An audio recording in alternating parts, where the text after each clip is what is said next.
Here we go in the iHeartRadio studios on Q102. Buster being joined by Brian Tyree Henry. How you living, man? I'm good. I'm here with you. Yeah, well, we're talking about the new show, Dope Thief. It's on Apple TV Plus, and it's exciting because you can stream the beginning right now, but then you got new episodes dropping every Friday, right?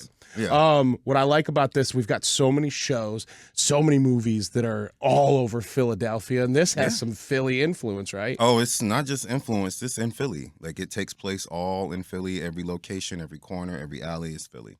Oh, so everything was filmed here? Every single thing. Wow. Yeah, man. You had to bring the authenticity. You're not going to do Philly like that. Well, there are new shows, and I'm not going to name any. You can. Who are they? Who is it? I'm not doing Buster, it. come on, man. I'm not doing it. Okay, all right. But there are some new shows out right now that they show Philly, and it takes place in Philly, but it was filmed in New York. Yeah, we ain't those. Oop. Well, that ain't us. They not like us, okay? So that's where Dope Thief is different. We definitely were here 24/7, 7 days a week. So you're the star of Dope Thief, but also the executive producer. So how does that work? Which gig came first to you? They both came simultaneously, actually. Okay. When I was offered the script of Dope Thief, I was told that they wanted me to play Ray, which was great because I really wanted to be a lead in a series. And then I was also told that I could EP it. And I was like, well, sign me up. That was something that I had always wanted. What does that mean, like day to day? EP? Yeah.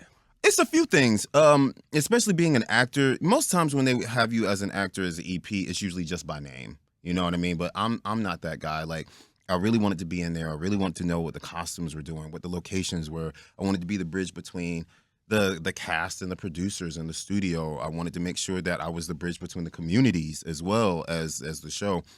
So you get to be very hands-on. And Are you a control freak? How dare you? Who sent you? Like, no, I mean, who isn't? Especially if it's a show following you, you want to make sure. But it's not so much about control as it is about care for me, because I really wanted to make sure that everybody felt that they were heard and seen and cared for, because the show is high octane, man. It's not easy. It's a lot that goes on in this series. You can tell in the first 2 episodes, people are being shot at. We're dealing with drugs. We're dealing with all kinds of things. So I just really wanted to make sure everyone felt safe and heard and protected. You talk about being a bridge to the community. How familiar are you with Philly?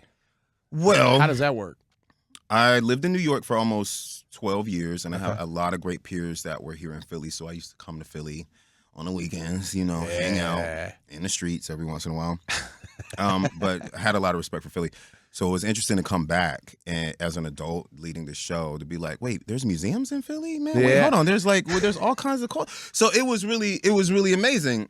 But also, they have all this history. Yeah, they have all this stuff. Cobblestone streets. What? Old city. Yeah, no. So my admiration for Philly grew exponentially coming here to film it, because also my favorite part of Philly is the people of Philly. Like, I mean, there was just so much love. Like, there was one day that we were filming this scene where I'm literally running through South Philly, like just climbing fences, going crazy.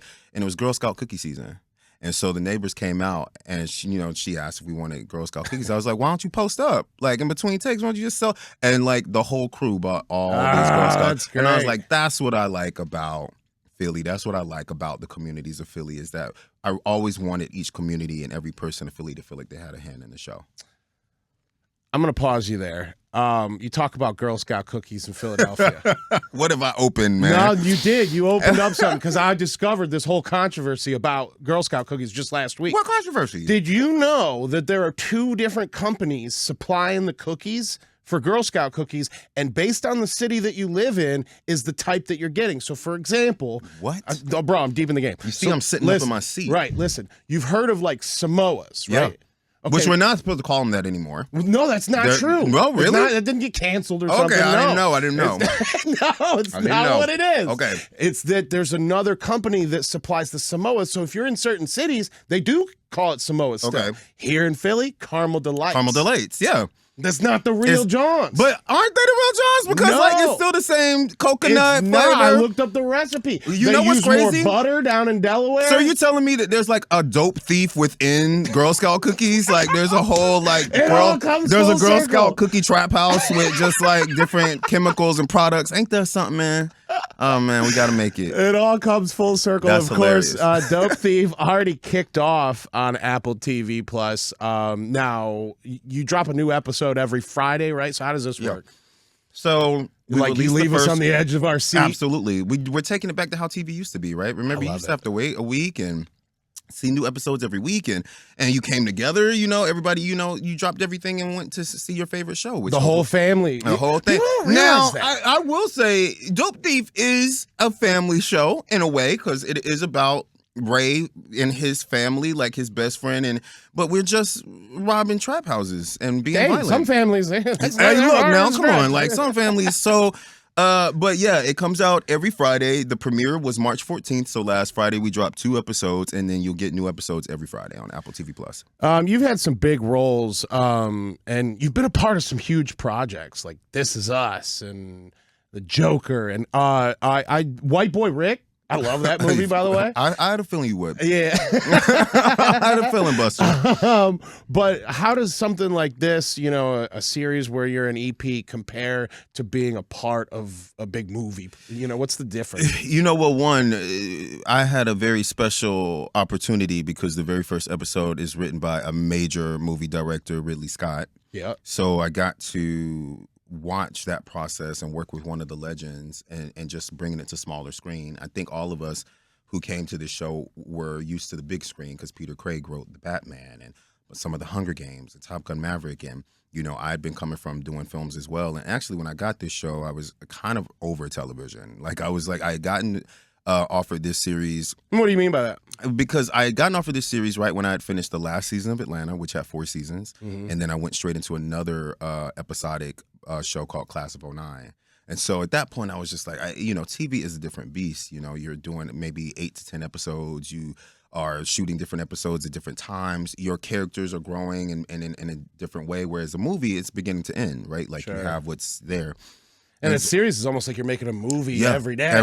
Every single day. And so I knew that I needed a break. I needed a break. Not only that, every show that I had been a part of at the time, I was running for my life or fighting for my life or dealing with something that was a lot, man. And so I felt like I needed a break, but I was rejuvenated to go back to TV because of not just Ridley Scott being a part of this project, but Peter Craig's writing. Like the character of Ray was just, I would be a fool to have turned him down. And I loved so much of what Ray was going through, so much of the story. I knew that people had not seen me play a character like this. I knew I hadn't seen a character like this on television.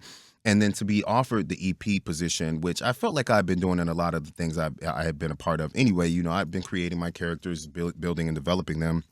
I just wasn't credited as an EP.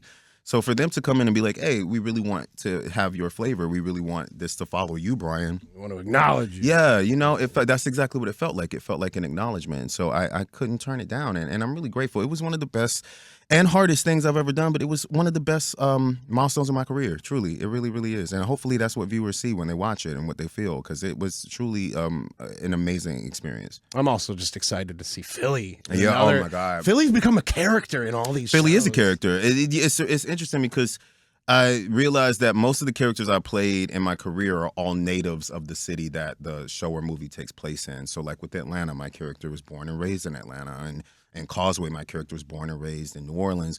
But also you're dealing with these men who have been forced to confront the fact that they have never left those places. Those places have become such a part of them, but also have become a place that kind of like trapped them as well. They never thought about leaving. They never thought they could leave. And so here you find Ray doing the same thing. Here he is, Philly born and raised, but was put into the system of incarceration since he was 15 and basically stayed there. And now the whole city is telling him that this is the kind of man you can be.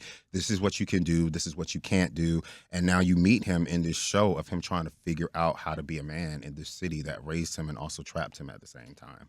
It's pretty cool. You speak so like connected to this character, I am, yeah. It's very intimate. You have been nominated for like every award under the sun, but one of the ones in there that I thought stuck out was the MTV TV and Movie Awards, because that was a duo, right? Right. But they just announced that show is done. Like there's no MTV more Movie MTV Awards? Movie TV Awards. Well, I mean, there's no more like I'm still shocked that we have music videos. Yeah, I was gonna say they should kill the VMAs I was like, before yeah, I killing was that. like, there's still music videos, but I guess because YouTube exists, you know, Sure. there's always music videos. But you know, I think you and I are the same generation where you know, if we wanted to see a new music video, we went to MTV and we had to wait.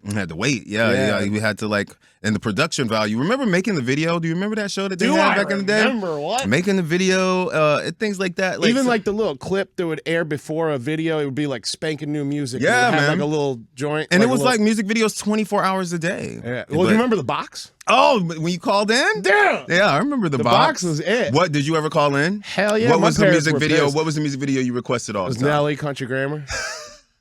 Mine was Poison, Belle Biv DeVoe. BB. Oh yeah, I called in all the time for that's that one. great. I love it. And Yeah, nostalgia. do you like? So you've got this new show that's dropping on Apple TV Plus right now, and that's cool because it's very now, right? Yeah. Mm-hmm. There's nothing more now than streaming a new show on Apple TV Plus. But do you ever like? You're like, damn, I wish I could have been dropping VHS tapes. I wish I could have been.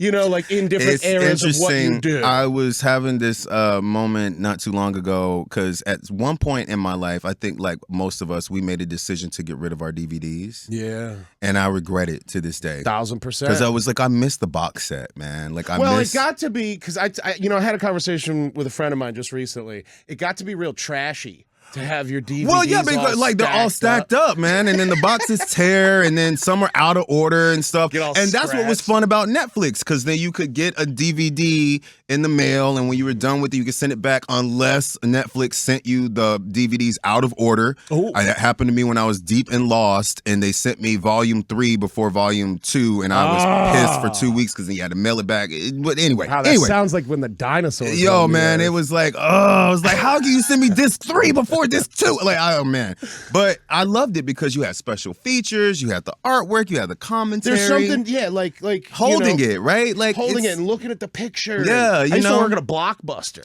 Man, really? Do you remember the smell? Do you remember Hollywood Video? Hell yeah! You know all of that. Remember the return box? Yeah. That did you ever rewind your tapes? Yeah, I'd get banged for that 50 cents or whatever for not running your tape. I was like, anybody rewinding the tape, man? Like, just everybody chill out. I only rewound it if the VCR did it itself. Yeah, like come on. Well, listen, we're getting off on a whole thing here. All right, but we're very excited for the new show, Dope Thief. It's on Apple TV Plus now. Look for a new episode every Friday. So are you like in and out of Philly right now? Like, man, I'm here. I'm here running it, man. Like, you know, Philly wanted me to come back, and I was like, I will oblige. Like, you don't deny Philly if it asks for you. So I came back. Hey, in my opinion, you're always welcome here, man. Thank you. Brian Tyree Henry, thanks for the time. Thanks for popping through Q102. Of course, man. Thank you.